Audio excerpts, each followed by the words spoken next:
Hi my dear all, I hope आप सभी अच्छे होंगे। वीडियो के माध्यम से मैं सरकार की योजनाओं और विभिन्न विभागों के प्रयासों को आप तक पहुंचाने की कोशिश कर रही हूं और साथ ही उन लोगों से भी आपको मिलाने की कोशिश कर रही हूं जिन्होंने स्वरोजगार को अपनाया, क्योंकि पहाड़ तभी आबाद होंगे जब हम स्वरोजगार की ओर रुख करेंगे। उत्तराखंड का विकास यहाँ के गांवों से ही होगा। आधुनिक यंत्रों, अत्याधुनिक तकनीक और पारंपरिक खेती की समझ ही इस दिशा में परिवर्तन लाएगी। सरकार की योजनाओं से जुड़ना, उसकी बारीकियों को समझना और फिर उस पर अमल करना ही जागरूकता है। मुझे इन चंद महीनों में कुछ आधा दर्जन प्राइमरी स्कूल्स को देखने का मौका मिला। मैंने स्कूल के बच्चों में पढ़ने की लगन देखी, डिसिप्लिन देखा, उनके सपने देखे, टीचर्स में डेडिकेशन देखा और साथ ही स्कूल्स को लिमिटेड रिसोर्सेज में बड़े तरीके से चलते हुए पाया। लेकिन सोचने की बात है कि एक टीचर एक रूम में एक ही समय में अलग अलग ग्रेड्स के बच्चों को पढ़ाती है। ऐसे में वो कितना जस्टिस कर पाती होगी बच्चों के साथ। ये एक गंभीर चिंतन का विषय है। शायद इसी वजह से आज पेरेंट्स अपने बच्चों को प्राइवेट स्कूल में पढ़ाना पसंद करते हैं। आज से कोई 50-55 साल पहले भी मल्टीग्रेड टीचिंग हुआ करती थी और आज भी सेम पैटर्न फॉलो हो रहा है।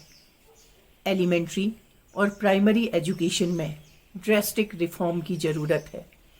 उम्मीद है कि सरकार का इस ओर ध्यान जाएगा, अदरवाइज नेशनल एजुकेशन पॉलिसी बेमानी हो जाए। आप लोग मुझे कुछ एक्टिविटी सुनाओगे बेटे? अच्छा बताओ, क्या सुनाओगे?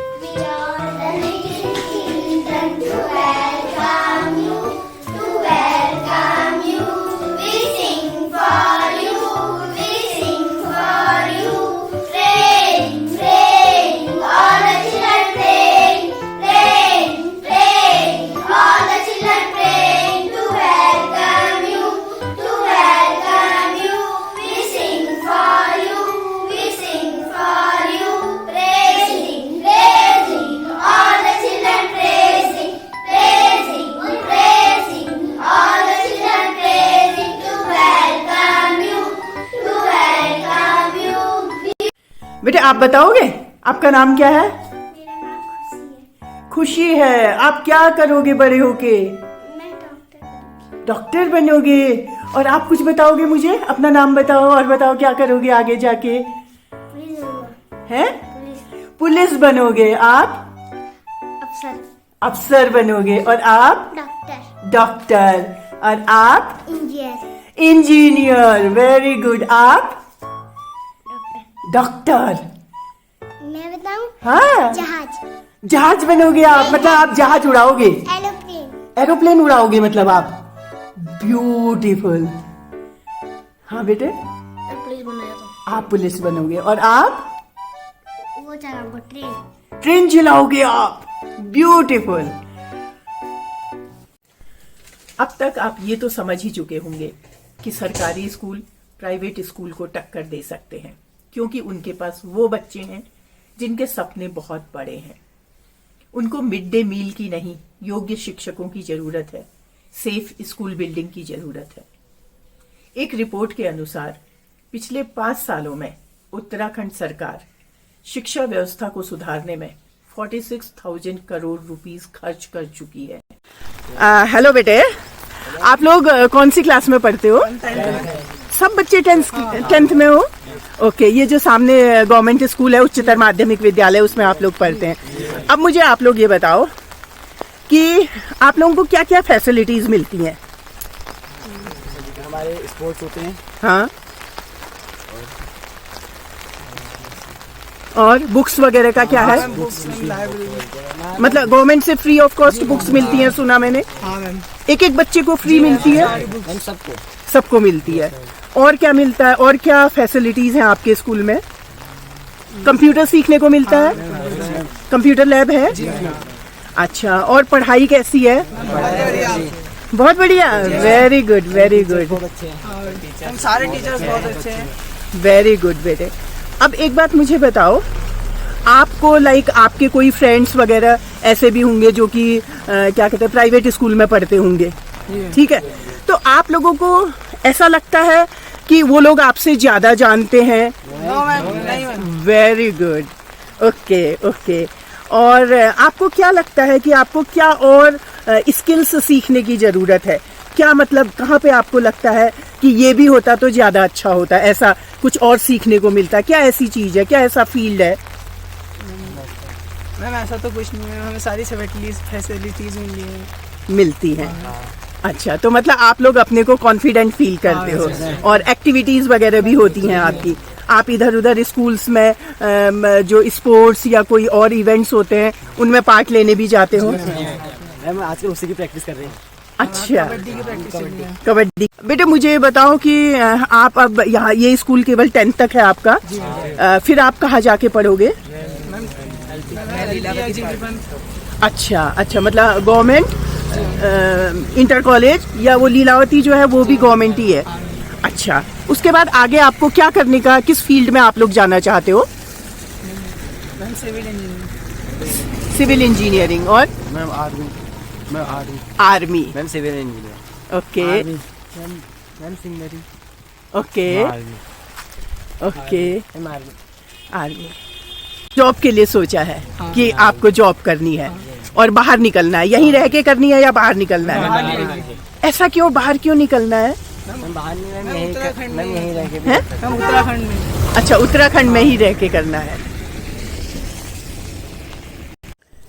मैं आपका ध्यान इस ओर आकर्षित करना चाहूंगी कि उत्तराखंड एक ऐसा राज्य है जहां खिलाड़ियों ने एक बार नहीं बल्कि कई बार, मैं यहाँ पर खास तौर से महिला खिलाड़ियों की बात कर रही हूँ, कई बार नेशनल को रिप्रेजेंट किया, बावजूद इसके उनका फ्यूचर सिक्योर नहीं है, बल्कि उनकी उपलब्धियाँ केवल बधाइयों और इंटरव्यू तक ही सीमित रही।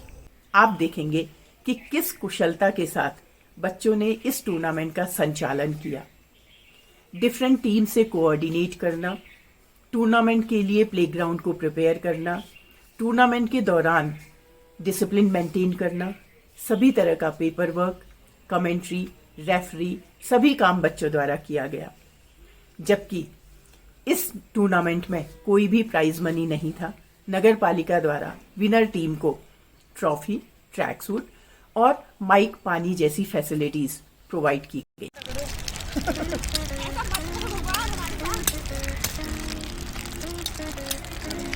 लाओ जल्दी लाओ यार, बीत जाएगा।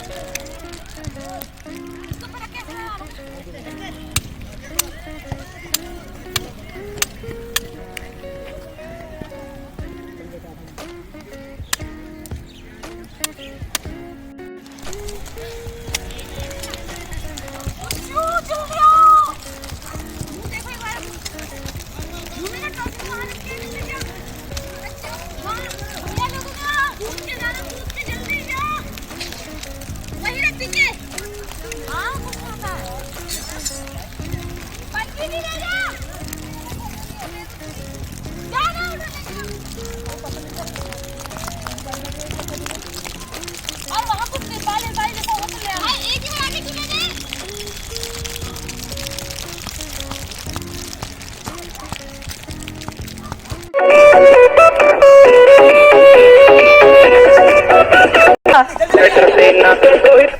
एक जरा सुबह टकल और दीपक नाम के डिफेंडर काफी शानदार प्रदर्शन, और ये काफी शानदार टच, नाकाम रहे, लेकिन बहुत अच्छा प्रयास था 4 नंबर जर्सी में दीपक के द्वारा, और भीमताल के रेडर ने बहुत अच्छा स्ट्रगल किया, बहुत अच्छा स्ट्रगल था। बड़े सनी बालियान मोनू गोयत जैसे हैं दिलदार बड़े, सनी बालियान मोनू गोयत जैसे हैं दिलदार बड़े, परवेश मलिक और सचिन तंवर के हैं भाई किरदार बड़े। लास्ट 2 मिनट वो के सरकार बड़े, संजीव बालियान रणधीर सहरावत जैसे उस्ताद बड़े, संजीव बालियान रणधीर सहरावत जैसे उस्ताद बड़े, पूरी पसवाड़ा देख सयो खाड़ा। जी हाँ, मैं अग्निपथ स्कीम की बात कर रही हूँ। हम सबका मानना है कि देश की सुरक्षा सर्वोपरि है, सेना का बहुत बड़ा हिस्सा सैनिक होते हैं। ऑफिसर्स की सूझबूझ, सैनिकों का मनोबल और आधुनिक हथियार, ये तीनों मिलकर सेना को मजबूती देते हैं। और अगर इनमें से सैनिकों का मनोबल टूटता है तो कल्पना करिए कि सेना को कितनी मजबूती मिल पाएगी। वो 3/4 सैनिक जिनको 4 साल का समय देकर और पैसा लगाकर अग्निवीर बनाकर निष्कासित कर दिया जाता है, क्या सेना इस लिमिटेड समय में उन अग्निवीरों से भरपूर फायदा उठा पाएगी? सेना का डाउनसाइज किया जाना, आधुनिक हथियारों से लैश करना और डिफेंस में होने वाले बजट को बैलेंस आउट करना, लेकिन तरीका उचित नहीं है। पिछले सालों तक 50 to 60,000 सैनिकों की भर्ती होती थी। अग्निपथ स्कीम के तहत 46,000 सैनिकों को भर्ती किया जाएगा, यानी कि 25% डाउनसाइज तो हो ही गया। 25% की जगह 35 to 40% डाउनसाइज करके रिमेनिंग भर्ती को परमानेंट भर्ती किया जा सकता था, जिससे कि सैनिकों का मनोबल बढ़ता और सेना को अग्निपथ स्कीम का सही मायने में फ़ायदा मिलता। अब जहाँ तक सवाल है युवा फौज तैयार करने का, तो पहली बात, अगर हम सेना में भर्ती की एवरेज एज 20 साल मान लें और 15 साल तक वो फौजी सेना को अपनी सेवाएं देता है, यानी कि 35 ईयर्स में अगर वो रिटायर होता है, तो एक 35 ईयर्स के सैनिक का जोश और जो उसकी फिजिकल स्ट्रेंथ है, शारीरिक बल है, वो एक युवा की तरह ही माना जाएगा। अब ये सोचने की बात है कि एक सैनिक जिसमें युवा वाला जोश हो, जो फिजिकली स्ट्रांग हो और जिसमें साल दर साल बढ़ता एक्सपीरियंस हो, वो बेहतर ऑप्शन होगा सेना के लिए, या एक 25 साल का सैनिक बट नाम मात्र का एक्सपीरियंस। एक टिपिकल सोच लेकर निकली थी वीडियो बनाने के लिए कि किस तरह का युवाओं का रिएक्शन मिलेगा, लेकिन मेरी सोच के विपरीत हर युवा ने कहा कि अगर 1 साल भी सेना में काम करने का मौका मिला तो वो भर्ती जरूर लेगा। बेटे मुझे ये बताओ, सपोज आप लोगों में से अनफॉर्चुनेटली किसी का आप लोग 75% में आ जाते हो, तो क्या करोगे उसके बाद? ये क्वेश्चन तो अब दिमाग में आप लोगों के आता होगा। मैम जैसे कि अगर हम लोग 75% के मैम रेंज में अगर हम आते हैं तो हम जैसे भी करें मैम, हम लोग आर्मी में तो जाना ही है, चाहे मैम 1 साल हो चाहे 2 साल हो, जैसे भी करने जाना है। बट मैम ये मैम हमारी मैम बहुत ज़्यादा मैम बुरी किस्मत होगी कि मैम हम लोग मैम उसके बाद हम लोग 4 साल के बाद क्या करेंगे। मैम जो मैम ये स्कीम चली है उसकी वजह से मैम हम लोग मैम ना चाहते हुए हमें मैम इसकी वजह से मैम बाहर होना पड़ेगा, और मैम इसकी वजह से मैम हम लोग को ढेर सारी चीज़ों का मैम जो अभाव होगा मैम हम लोग को मैम फिर से वही झेलना पड़ेगा। मैम एक मैम आर्मी की जो रिस्पेक्ट होती है मैम वो रह नहीं जाएगी। मैम मेरा ये मानना है कि मैम जो ये मैम 4 साल के बाद मैम जो अगर मैम कोई आर्मी जो आ भी जाएगा मैम उसकी कोई रिस्पेक्ट नहीं रहेगी, क्योंकि मैम उस बंदे का तो मैम लोग यही सोचेंगे कि भाई तेरे जैसे तो बहुत हैं मतलब इस दुनिया में, तो मैम उसकी कोई इज्जत नहीं रहेगी। तो इसलिए मैम इस चीज़ का मैं एक सॉल्यूशन हो सकता है कि इसकी मैम जो ड्यूरेशन है उस चीज़ को बढ़ा दिया जाए, क्योंकि मैम इससे मैम जो होगा हमारे मैम जो इंडिया के मैम सैन्य बल पर मैम बहुत ज़्यादा असर पड़ सकता है। मैम 25% मैम बहुत कम होता है, और मैम 75% की मैम जी जैसे कि मैम जो हम बाहर के जो मैम अदर कंट्रीज़ हैं मैम, जो मैम आज के टाइम में इंडिया में मैम आपका मैम जैसे हमला करने से मैम बहुत डरते हैं, क्योंकि मैम हमारे इंडिया का अभी के टाइम में सैन्य बल बहुत ज़्यादा मजबूत है। अगर मैम उसी 75% को हटा दिया जाए तो मैम हमारा मैम सैन्य बल मैम बहुत ज़्यादा कमज़ोर हो जाएगा। तो इस चीज़ के लिए मैम सोचना चाहिए हम लोगों को। यार 4 साल में जैसे जो बंदा 4 साल के लिए जाएगा तो वो 4 साल तक यही सोचेगा कि मेरा जो 25% है उसमें सिलेक्शन होगा या नहीं होगा। तो जब वो कहीं पे पोस्टिंग होगा तो वहाँ उस जोश के साथ, उस कॉन्फिडेंस के साथ अपनी ड्यूटी नहीं कर सकता। वो इसी में रह जाएगा कि 4 साल बाद अगर मैं वापस आ गया तो मैं क्या करूँगा। उत्तराखंड की भौगोलिक परिस्थितियाँ और diverse climate, horticulture, organic farming, off season vegetable cultivation, medicinal plants और एरोमेटिक प्लांट्स की ग्रोथ के लिए बेस्ट सूटेबल है। रॉ प्रोडक्ट्स में वैल्यू एडिशन करके इसके प्राइस को 50 to 100% तक बढ़ाया जा सकता है। इसी संदर्भ में PMFME, prime minister formalisation of micro food processing enterprises कार्यशाला का आयोजन किया गया है। उत्तराखंड माइक्रो प्रोसेसिंग के क्षेत्र में अनऑर्गेनाइज्ड सेक्टर की तरह काम कर रहा है। ये प्रोग्राम फूड प्रोसेसिंग को दिशा प्रोवाइड करेगा। आपने कितने प्रोडक्ट से शुरू किया था? मैम स्टार्टिंग में तो मेरे पास एक प्रोडक्ट था जब मैंने शुरुआत करी थी, लेकिन जैसे जैसे मैं लोगों से मिलता था तो मुझे लोग और प्रोडक्ट की डिमांड करते थे, तो मैंने जो जो चीज़ें यहाँ पे लोकल में जितनी सारी चीज़ें हो सकती थी वो सारी चीज़ें कर ली। अभी मैं अभी प्रेजेंट टाइम की बात करूँ तो मेरे पास अभी 15 से 20 प्रोडक्ट अवेलेबल हैं और इन प्रोडक्ट्स को मैं और भी आगे बढ़ाने वाला हूँ। तो आने वाले टाइम में आराम से अप टू 50 प्रोडक्ट्स तक मेरे पास अवेलेबल रहेंगे। अच्छा, तो आपके ये प्रोडक्ट्स ऑनलाइन आपने क्या ई कॉमर्स के थ्रू कर रहे हैं आप? अभी स्टार्टिंग में मैंने छोटे प्लेटफॉर्म से शुरू किया था, तो अभी मैं इसको अमेजन पे और अपनी वेबसाइट पे सेल करता हूँ और अमेजन से तो मेरे पास अच्छा खासा ट्रैफिक आ जाता है। आदरणीय ग्राम प्रधान महोदया, पूर्व क्षेत्र ग्राम पंचायत के अध्यक्ष, हमारी और आदरणीय उद्यान विभाग से आए अधिकारी के समस्त गण और समस्त ग्रामवासियों को मेरा नमस्कार। जैसा कि सभी लोग आप लोग जान रहे हैं कि लाइफ में हर किसी की एक जर्नी होती है, किसी को कुछ ना कुछ काम करना होता है, वैसे मेरा भी काम है कि मैंने अपनी लाइफ जो है एक मशरूम को दे दी है जो आने वाले टाइम में सुपर फूड बनने वाला है, जिसमें मैं काफ़ी पढ़ाई भी कर रहा हूँ आगे। ये जो रिसर्च वाले सर लोग हैं जैसे पंतनगर यूनिवर्सिटी है, भीमताल है जी कोर्स से, मैं उन लोगों से काफ़ी जुड़ा हुआ हूँ और वो लोग बताते हैं कि आने वाला टाइम ये मशरूम का ही है। तो मुझे डिपार्टमेंट से भी सारी जगह से हेल्प वगैरह मिलती है, नॉलेज मिलती है और मुझसे बोल रहे हैं कि अपने गांव में भी कराइए, आप सभी लोग करिए, काफ़ी बढ़िया काम है, सब लोग बता ही रहे हैं। और जब वो भी बाकी हेल्प होगी मैं वो आपकी करूँगा और आपको नॉलेज इसकी दूंगा जहाँ तक मुझसे हो पाएगा। राकेश जी, आप अनएम्प्लॉयड यूथ को क्या कहना चाहेंगे? मैम मैं बस ये कहना चाहूँगा कि जैसे मान लिया अगर किसी के पास एक नाली लैंड है तो वो उद्यान विभाग से पॉली हाउस ले सकता है। अप्रॉक्सीमेटली जो कॉस्ट आएगी 42,000 के अप्रॉक्स आती है, तो उसमें वो अपना बाकी 90% उसमें सब्सिडी आपको उद्यान विभाग दे रहा है। तो 90% सब्सिडी में आपकी अच्छी खासी एक कॉस्ट आपकी बच जाती है। तो उस पॉली हाउस में अगर आप पौधे लगाते हैं, मैं ये कहना चाहूँगा कि पॉट्स में काम ना करें शुरुआत में, क्योंकि पॉट्स में क्या है इन्वेस्टमेंट आपका बढ़ जाता है। तो पॉली बैग्स में आप काम कर सकते हैं शुरुआत में, या सीडलिंग ट्रेज में आप काम कर सकते हैं।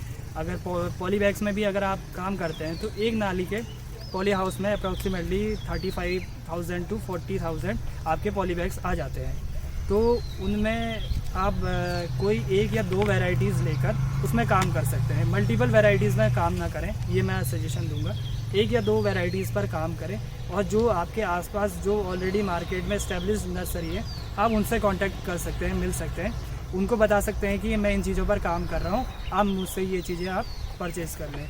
तो उसमें अच्छी खासी आपकी कॉस्ट उसमें बचकर आपका जो शुरुआत का जो इन्वेस्टमेंट है वो इन्वेस्टमेंट तो ईजिली आ ही जाता है। क्या में महिलाओं की उपस्थिति ये बताती है कि उनमें कुछ नया सीखने की उत्सुकता है, तो साथ ही आत्मनिर्भर होने की ललक भी है। वो कर्मठ तो है ही, साथ ही हिम्मती भी हैं। मेरा नाम सीमा बोरा है, मैं सलड़ी ग्राम पंचायत से हूँ और मेरा एक समूह है 9 महिलाओं का, जिसका नाम एकता आजीविका स्वयं सहायता समूह है। और हमारा एक ग्राम संगठन है कर्मठ, जिसमें मैं कोषाध्यक्ष हूँ और एकता समूह में मैं अध्यक्ष हूँ और कर्मठ में मैं कोषाध्यक्ष हूँ।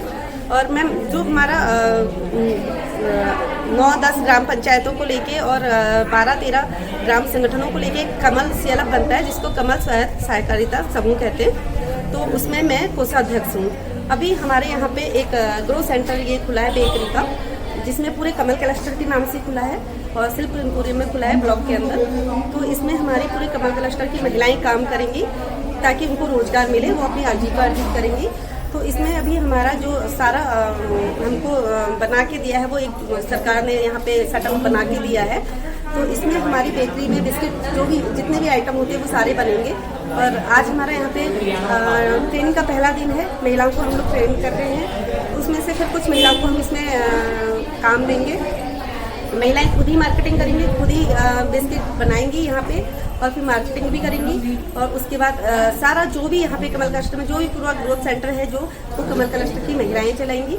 और सरकार ने महिलाओं को एक पायदान कहें या मार्ग दिखाया है कि आप काम करिए। और सबसे बड़ा जो सरकार का एक मोटो है कि कोई भी महिला किसी पे निर्भर ना रहे, तो इसलिए महिलाओं को वो अपने पैरों पे खड़े हैं और वो किसी के आगे हाथ ना फैलाएं, अपनी आजीविका खुद अर्जित करें। इसलिए सरकार ने इतना बड़ा ग्रोथ सेंटर हमें खोल के दिया है जिसमें पूरा कमल क्लस्टर काम करेगा। और हम महिलाओं को जागरूक कर रहे हैं कि यहाँ पे आइए और रोजगार शुरू करिए, क्योंकि आजकल जैसे कि समूह सारे ग्राम पंचायत से बनते हैं, तो ग्राम पंचायत में भी जो खेती बाड़ी है वो आधी जंगली जानवरों ने नष्ट कर दी है। तो कहीं कहीं हमें देखने को मिलता है कि महिलाओं ने कृषि का काम करना छोड़ दिया है, क्योंकि वो इतनी मेहनत करते हैं लेकिन उसके बाद जंगली जानवर आके उसका सारा नुकसान कर जाते हैं। तो हमें उनको, महिलाओं को जो बाहर निकल रही हैं, अपने गांव से पलायन कर रही हैं, उनको रोकने के लिए यहाँ पे शिल्प में ग्रो सेंटर खोला गया है, ताकि वो अपने ग्राम पंचायत से आए। जो महिलाएं कृषि और पशु का काम नहीं कर रही हैं वो यहाँ पर आके बेकरी में अपना टाइम दे और अपना काम करके अपनी आजीविका अर्जित करें। अब आप लोग मुझे बताइए कि आप लोगों का एज अ जो सेल्फ हेल्प ग्रुप है आपका, उसका क्या एक्सपीरियंस है? इससे महिलाएं एक छोटी से छोटी ज़रूरत को मतलब अपना रोज़गार करने के लिए कोई भी चीज़, जैसे उनको महिलाएं घर से बाहर नहीं जा पाती हैं, कोई रोज़गार नहीं है उनके पास, आज के दिन अपने पैरों पे खड़ी हैं वो सेल्फ हेल्प ग्रुप की वजह से। इतनी बड़ी बेकरी ग्रो सेंटर हमारा बन रहा है, तो इसमें वो आके भागीदारी कर रही हैं, अपने पैरों पे खड़ी हो रही हैं और काम कर रही है। एक सेल्फ हेल्प ग्रुप की वजह से ही इस पे वो पहुँची हैं अभी तक। यहाँ आके हमको भी बहुत सारी जानकारी मिल रही है, इससे हमारी ग्रोथ बढ़ रही है और हम और महिलाओं को भी इसमें आगे बढ़ा रहे हैं। इससे हमारी आजीविका ज़्यादा बढ़ेगी और हम अपना अच्छा से अच्छा काम करेंगे। आपकी खुशी बता रही है।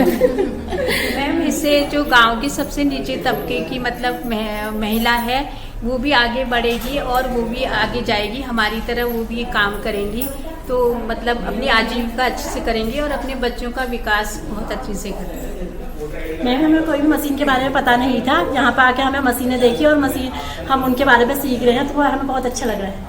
हम बिस्किट बना रहे हैं तो हमें कुछ पता नहीं था, तो हम ये मशीनों का काम कर रहे हैं यहाँ पे आके, तो हमें बहुत अच्छा लग रहा है कि हम थोड़ा आगे बढ़ रहे हैं।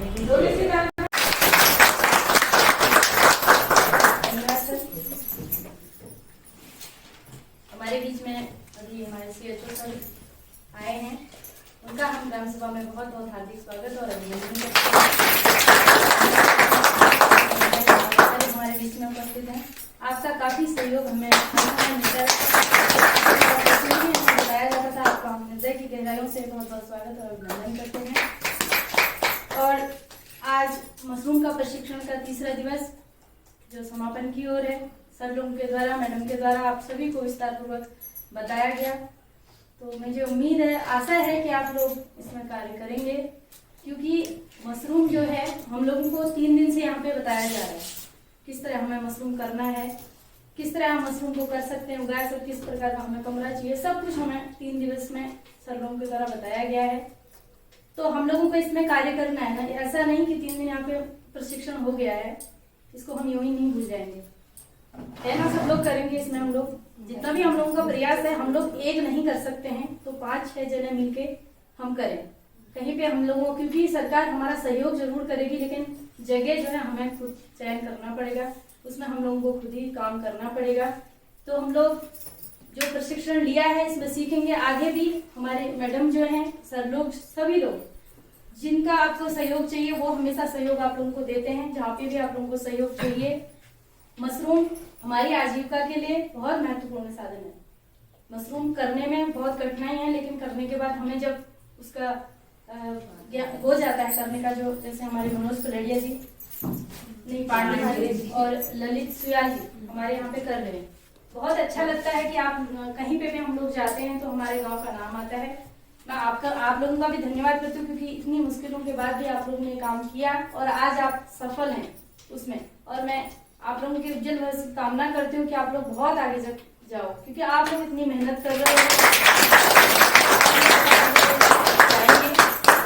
और लोगों को भी आप बताएंगे, क्योंकि मनोज पांडे जी का व्यवहार से भी हम लोग देखते हैं कि हम लोग पूछते हैं तो उनके द्वारा बताया जाता है। हर एक नई चीज मशरूम में भी जो करते हैं हमें खिलाते भी हैं और बताते भी हैं, और उनका पूरा सहयोग हमें मिलेगा। हम लोग जो भी मशरूम का प्रशिक्षण लेंगे उनसे भी हम ले लेंगे, क्योंकि प्रैक्टिकली जो होता है ना ज्यादा समझ में आता है, तो हम उनसे भी सीखेंगे। और हमारे सर लोगों का सहयोग तो हमें मिलता ही है, मैडम तो हमें ऐसे ही हम फोन करके भी बोल देते हैं, तो उनकी तरह हमें सब सूचनाएं कोई भी चीज हो तो बता दिया जाता है। तो मैं आशा करती हूँ, क्योंकि मशरूम का जो हमें प्रशिक्षण दिया गया, तो मुझे उसमें ऐसा लगा कि जिस तरह हम छोटे बच्चे को साफ सफाई से जिस तरह से उसकी केयर करते हैं, मुझे ऐसा लगा कि इस तरीके से हमें उसको देखना पड़ेगा, करना पड़ेगा, उसके पीछे लगना पड़ेगा। तो अवश्य हम लोग आत्मनिर्भर बनेंगे, स्वरोजगार की ओर आगे बढ़ेंगे। हमारे माननीय मुख्यमंत्री, प्रधानमंत्री जी द्वारा जो ये चलाया गया है, इसमें हम उनका सहयोग कर हम अपनी आजीविका को अपने ग्राम स्तर से अपने समाज में हम लोग अपना स्थान बनाएंगे, जिस तरह हमारे मनोज पांडे जी लोग कर रहे हैं। और मनोज पांडे जी इस वक्त बहुत अच्छा कर रहे हैं, तो मैं उनसे भी निवेदन करती हूँ कि कल मैंने आपसे कहा था, तो सूक्ष्म शब्दों में आप 2 शब्द यहाँ पे आगे कहेंगे हमारी जनता को, ताकि ये लोग स्वरोजगार की ओर अपने कदम बढ़ाएंगे और आज अपनी आजीविका, क्योंकि हमारी नारी शक्ति जो है ना, 3 दिन से आप लोग भी देख रहे होंगे, ये लोग इतना आगे रहते हैं हर एक चीज में। मैं समय नहीं है इनके पास, इतना सारा कार्य है, घर में सब कुछ छोड़ के ये लोग यहाँ पे आए हैं। ये शोभा भी आप ही लोगों की वजह से है, हालांकि ये आप अपने लिए आ रहे हो, लेकिन ये जो ट्रेनिंग की जो शोभा है ना, आप लोगों से, आप लोगों के द्वारा इतना समय इसको दिया गया है। तो मैं उम्मीद आशा मैं करती हूँ, आप लोगों से मैं कहती भी हूँ कि आप लोग करिए, और जितना आप लोग करेंगे, जितना प्रयास आप लोग करेंगे, जितना मेरे से हो पाएगा मैं करूंगी, पूरा प्रयास मैं करूंगी। आप लोगों के साथ मैं खड़ी हूँ, जितना समय मैं दे सकती हूँ आप लोगों को, लेकिन आप लोगों को करना पड़ेगा, आप लोगों को आगे आना पड़ेगा। जब हम, क्योंकि एक कदम एक व्यक्ति को आगे बढ़ना पड़ता है, तो तभी जाके हमारे कार्य सफल होते हैं। अगर एक व्यक्ति भी इसमें, 2 व्यक्ति अगर यहाँ से कर ले, मैं तो कहती हूँ सब लोग करो, अगर 2 लोगों ने कर लिया ना, ये जो प्रशिक्षण हमें दिया जा रहा है, तो ये हमारा सक्सेस हो गया। हिमांशु, आप आजकल के बच्चों को क्या मैसेज देना चाहेंगे? तो मेरा मैसेज मेनली ये रहेगा कि आप अपनी कम्युनिकेशन स्किल्स को डेवलप करें, प्लस आपका जो भी इंटरेस्ट है, जो भी आपका फील्ड ऑफ इंटरेस्ट है, उसमें आप इन डेप्थ नॉलेज लेने की कोशिश करें, सो दैट आप उस पर ग्रोथ कर सकें। एंड एक पॉइंट और है यहाँ पे कि जो उत्तराखंड के स्टूडेंट्स होते हैं, ये काफ़ी फोकस्ड होते हैं कंपेयर टू अगर आप बाहर की सिटीज़ के स्टूडेंट देखोगे, तो वो उन पे इतना ज़्यादा फोकस नहीं होता है। एक तो उत्तराखंड में आपका ऐसा है कि यहाँ पे डिस्ट्रैक्शंस कम है, तो स्टूडेंट बहुत फोकस्ड होता है और उनको अपना गोल अचीव करना पड़ता है। तो ये यहाँ पे एक थोड़ा आपका रहता है कि आप एडवांटेज कह सकते हैं इसको, या आप मोस्ट फोकस्ड स्टूडेंट्स यहाँ पे आपको मिलते हैं, तो जो सक्सेस की जो चांसेस होती हैं वो काफ़ी अच्छी रहती हैं।